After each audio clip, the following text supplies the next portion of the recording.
Hello TaleForgers! Ever wondered how AAA games manage thousands of characters, physics, calculation and AI without slowing down your game? The secret might just be Unity ECS. In today's video, we are diving into what ECS is, why it could be the future of game development, and the pros and cons you need to know. So let's dive in! Everyone loves examples, right? The V-Rising development team used Unity ECS to handle massive server-side simulations, destructible environments, and thousands of networked entities efficiently. Ixion, for instance, used ECS to manage numerous dependencies for game events and data. They also handle UI events with high performance using cache entity queries.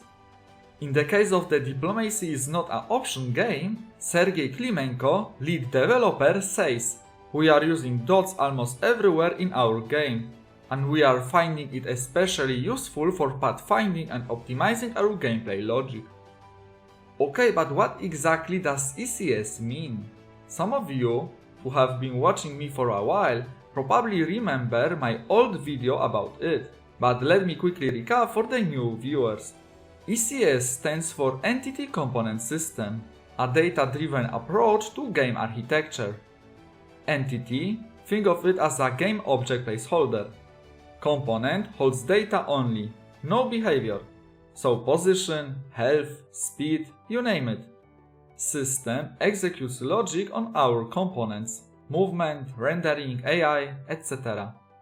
Traditional Unity uses OOP with monobehaviors, but ECS is optimized for performance and parallelization. That means your CPUs work smarter, not harder. So why is ECS a game changer? Here are the main advantages.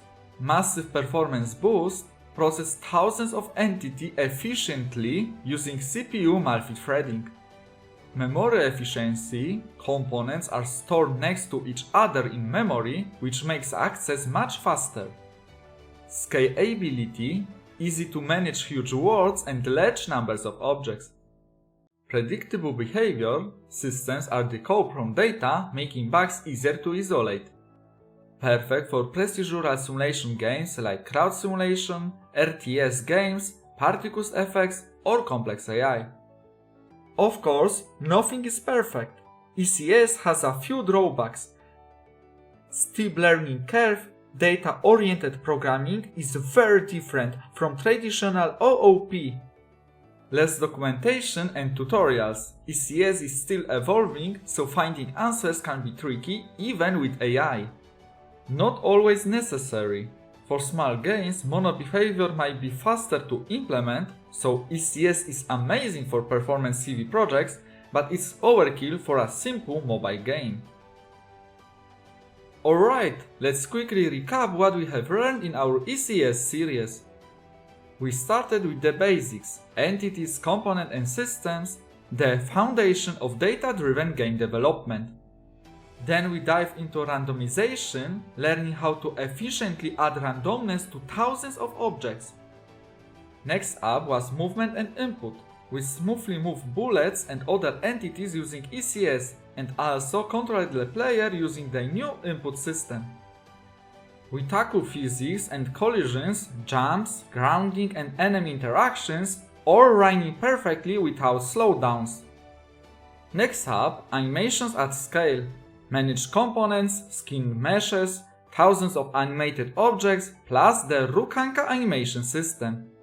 We communicated the UI with ECS via system base, showing how to build windows and handle events, and also covered the basic of animation using DoTwin.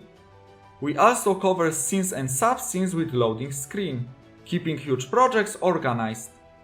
We optimize how we store and share data in ECS for ultimate performance.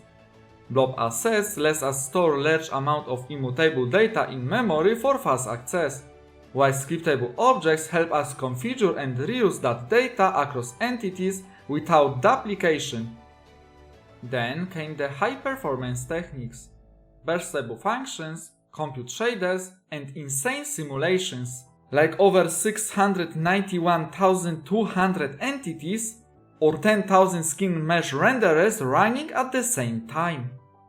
And finally, the cherry on top, advanced ECS integrations, combining ECS with compute shaders to offload heavy calculation to the GPU for insane performance, and vContainer with ECS to keep dependency management clean, scalable, and maintainable for complex projects. Which of these topics blew your mind the most? Or which one was the trickiest to implement? Drop your thoughts in the comments. And that wraps up this ECS series, a nice summary of what we have covered so far. ECS is a huge topic, so there is always more to explore, and I might share new tutorials or other materials in the future.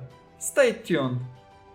I would like to invite you to support us on the Patreon, where you can get the exclusive code, all models, materials or code used in this series, and access to early available content.